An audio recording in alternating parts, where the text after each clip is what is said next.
From schooling talk show hosts. You say the UK version. Yeah. I call it the original. To stating the obvious. The short answer is because they can't see what they're shooting. These are the times Ricky Gervais destroyed talk show hosts. It started when the hosts called him names on live TV. I haven't seen you really around since the Golden Globes, where you were low profile. Yeah, well, they attacked you, but they said that you were mean and rude, and you were surprised at that. What? You were surprised. Let me just read one of the things they thought was... I am mean rude. I'm surprised they attacked me for it, though. Yeah, exactly. Yeah. They accused him of being offensive. Referring to Sex and the City, too, you said, I was sure the Golden Globe would go to the team that airbrushed that poster. Yeah. A little sexist. No, it's not. Why is it sexist? Well, because you're saying that the girls are older and they need to be airbrushed. No, I think they look great at their age. Oh. Why hide it? Oh. Next, they brought up his Scientology joke. Watch how he flipped it back on them. Two heterosexual actors pretending to be gay, so the complete opposite of some famous Scientologist then. Wink, wink. I didn't name them. He kept total control of the room. The press started saying he means these. I was thinking, that's terrible. No, I didn't do that. They outed people. I would never do that. I think it's terrible. Has this ruined, has anything happened? Have you had fewer opportunities of people not watching your shows? Has it made any difference? It's made no difference at all, no. Then they went on to call him sexist. Jerry Seinfeld, Chris Rock, Louis C.K. No women comedians on that panel? Who would you replace? I don't know which No, because it was four people. It's just four people. Yeah, so who would you take off? I wouldn't. I would just add. There you go. His response caught them off guard. On our When panel, I do so a we're special kind of like guilty. that, I will do it with women. No, exactly. They're my friends, and I chose my friends. Oh, and also, men are intimidated by funny women, so we didn't want them in the room. That's a joke. Stephen brought up his stance on religion, hoping to get a reaction from him. Talking about hell before, about this tweet about you going to hell. Yeah. And I know that you're an atheist, correct? Yeah. Okay. People have been debating. That's the devil waiting for you in hell, by the way. He tried to corner Ricky, but that didn't work. Why does the universe exist at all? Why is there something? But surely the big question is not why, but how. Well, why is irrelevant? Okay, fine. How is there something? Because you think of God as the prime mover. How is there anything Well, instead of nothing? I don't. He flipped the script on him. Well, outside science and nature, I don't believe so. Because the interesting thing is, this is the thing, right? So, I'm an agnostic atheist, technically. Agnostics means no one knows whether there's a God. So everyone's technically agnostic. We don't know. Ricky schooled him in a way he did not expect. You believe in one God, I assume? In three persons, but go ahead. Okay, so you believe... Okay. So, but there are about 3,000 to choose from that have been, people who believe in... I've done some reading, yeah. Okay, yeah. So... With one simple example, he left him speechless. So basically, you believe in... You deny one less God than I do. You don't believe in 2,999 gods, and I don't believe in just one more. Right. Peers tried trapping Ricky with a weird story. Aren't blind people allowed to defend Well, their themselves? constitutional right Yeah. would be damaged if, and they gave an example of, if they were fully sighted and used a gun, just because they lost their sight, why should they lose the constitutional right to continue having a gun? His response said what was on everyone's mind. Well, it's a difficult one, but the short answer is because they can't see what they're shooting. That's what I'd say. This is the thing. You see, when I tweeted about this, British people who follow me thought I was making this up. They thought it was a joke. Ricky closed it with sarcasm, turning the whole thing into one big joke. In fact, it covers... I'm a US resident, so I'm technically also covered by the Constitution. Dear America, please let Piers buy a Kinder Egg. but don't let him buy a gun. It all started when they brought up The Office. Of course, you play, in the UK version of The Office, play the boss. What is the weirdest excuse that you've ever heard? You say the UK version. Yeah. I call it the original. He wasted no time reminding them who the OG really is. Explain Most people think Steve Carell came up with it. That's true, but you all were the original. Yeah, yeah, and Steve Carell did an amazing job, and I think the American version is fantastic. Yeah, no, there's 7 remakes around the world, but the American was the biggest. But you got it started. Yeah, yeah, a long time ago. Before the segment started, Ricky roasted the show. How are you? Nice to have you here. Oh, it's great to be here. Yeah. Nice new studio. This is new. This is a new experience, yes. Yeah, it's great to... Giant moon, big fake moon behind you. Actually, the studio was easier to find than the channel on the TV.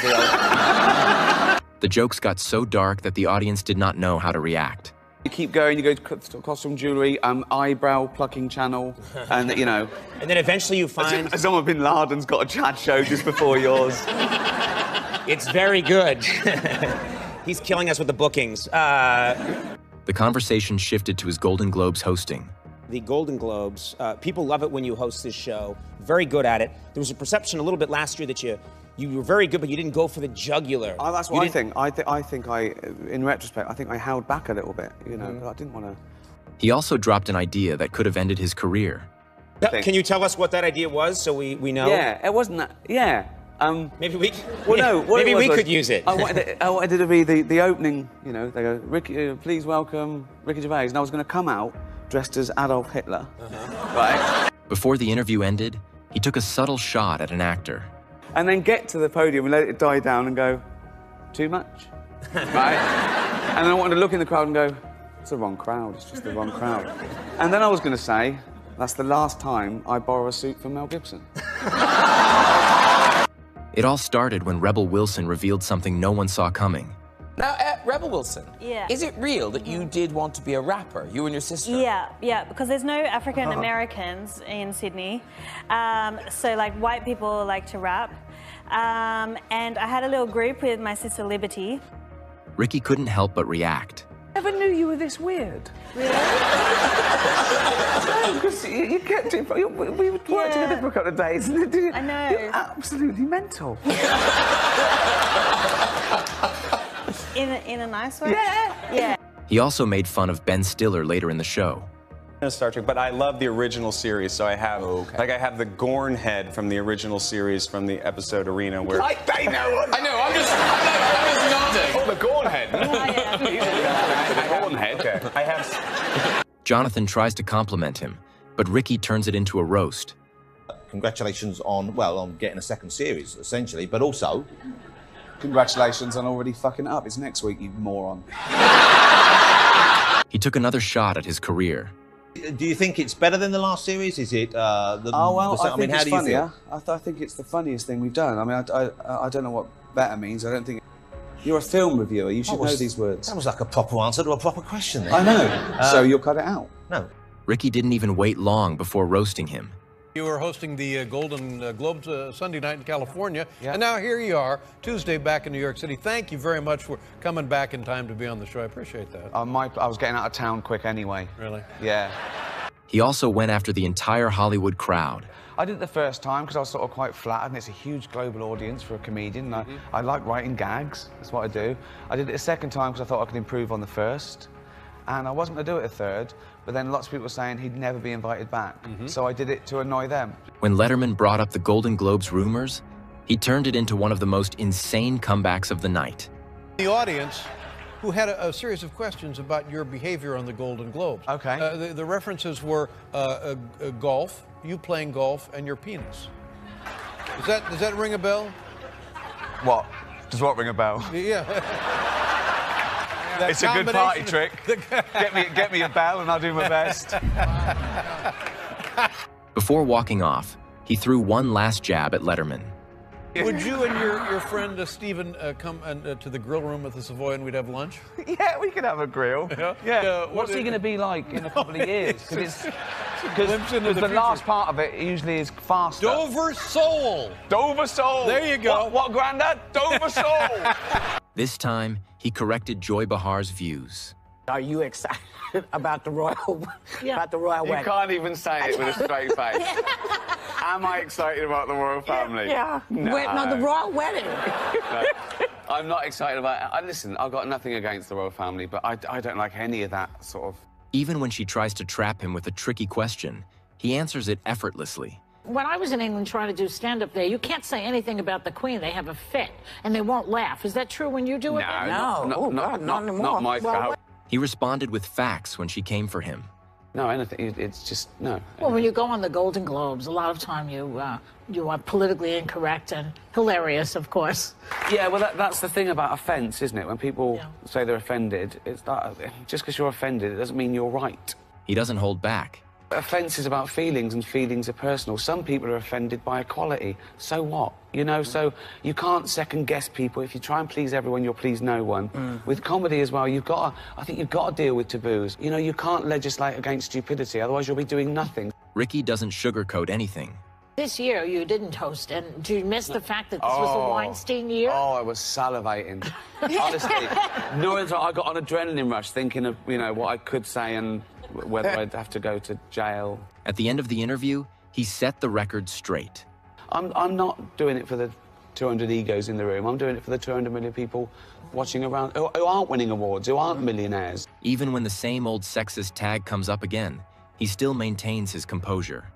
When you tell a woman who's, you know, that it's, you know, she looks old, that just hits a woman deep in the... Who did I say that to? I think you said something about the Sex and the City women, like about... I said it was airbrushed, and I said, we know how old you are, girls. I saw one of you in an episode of Bonanza. Right? No. He has explained the joke so many times, but they keep bringing it up. There's nothing wrong with being 50 or looking 50. But you're not a woman. I get you. But I don't think you lose your sexuality at 50. I thought you were incredible. I'm afraid if you look at this story, if that's what you say about them, heaven help me. I was saying the poster was a lie. Later in the interview, he told Barbara to back off when she crossed the line. If you always tell the truth, you don't have to remember any lies. I don't think you can ever... That's right. I'll always tell the truth. How's your love life? Shut up. He's married. Didn't he just get married? When Hoda and Jenna asked him a cliche question, he didn't hold back with his response. Just now, basics. That's it. Yeah, that's my... So, but are you into Harry? I think because he's British, like the superstar, you'd be into him. But are you into Harry? Well, yeah, he's fine, but why do you think... Because he's British, I'm into him. Kind of. We've got as many idiots as you. I don't have to be into everyone British, do I? Ellen DeGeneres has her own style of keeping guests on their toes, but Ricky was different. You always have a beverage in your hand. You're drinking most of the night. Yeah. If I didn't drink, I wouldn't be brave enough to say some of the things I'm going to say. I see. So at what hour do you start drinking before the show? Well, it starts very early. He says any and everything on his mind. I probably have a little one going about. Well, last time was your guy on the red carpet that gave me a cold beer. Yes. That was at the Emmys. Yes. And he saved my life. He had this lovely cold beer and he had some weird glasses. It was odd. He doesn't fall in her trap. Oh, I had a drink, just me and the cat. You know. She didn't drink. She didn't drink. No, that would be animal cruelty. It would. Yeah.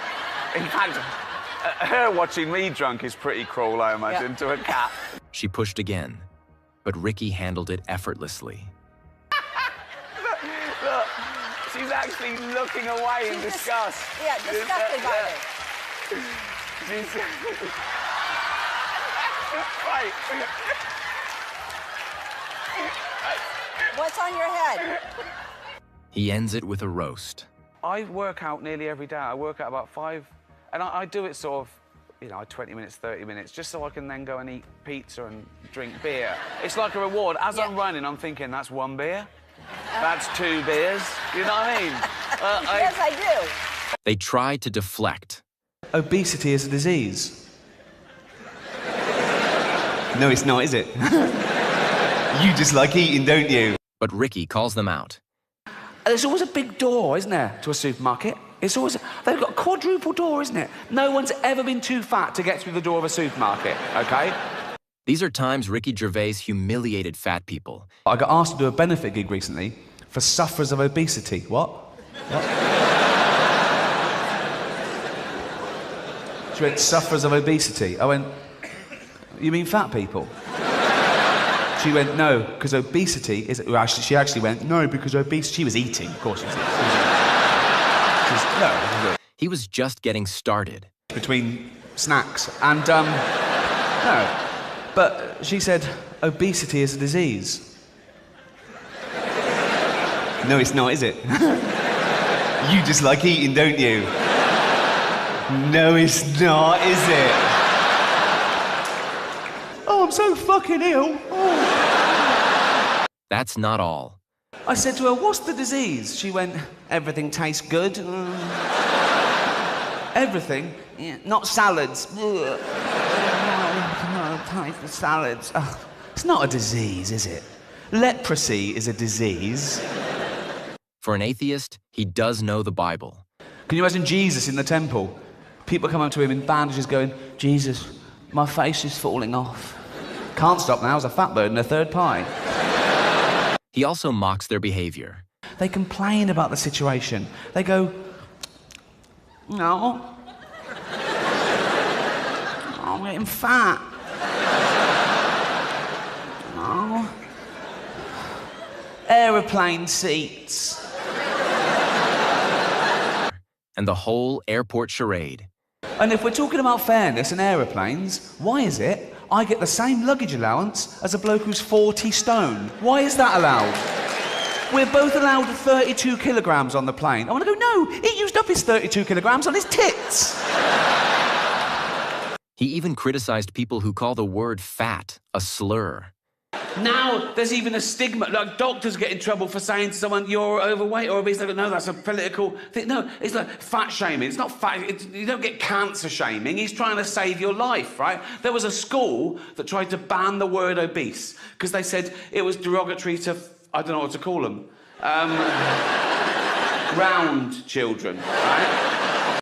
He also blames society. I needed people that, they come to me now and they go, oh, well done, you look great. But they weren't telling me I looked terrible. They're basically saying I look terrible. No one told me at the time. It was really taboo. I needed waiters to come over and go, fuck off, you've had enough, right? He loves controversy. Because fat is a feminist issue. Men get fat and we just go, fuck it, all bought and paid for, you know. We don't come under the same constraints of society, whereas women are inundated with images of how you should be, size 0 models, this diet, that diet, look like this, keep your man. And they make such an effort, don't they, fat girls? They've always got lovely hair. He even encouraged his fans to fat shame him. You asked your followers to fat shame you, basically. You said you were gaining weight. Okay, so what? Well, the thing is, I was really thin until I was about 28. Then I got a job, and those were my eating years.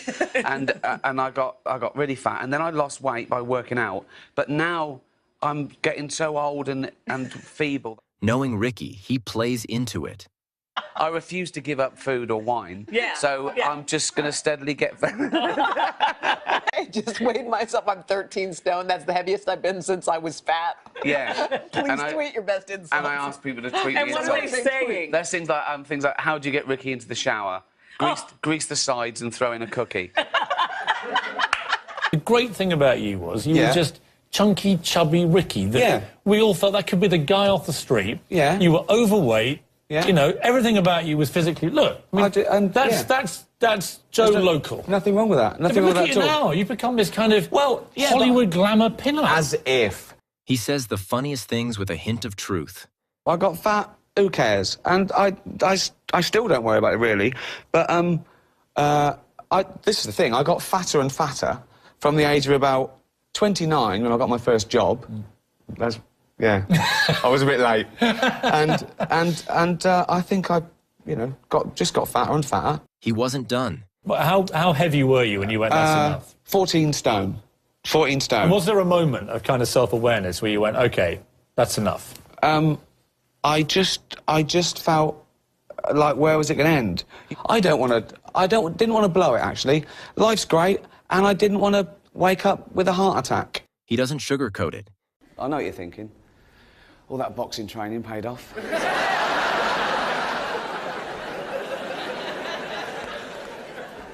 What was I doing? I mean, why did I do that?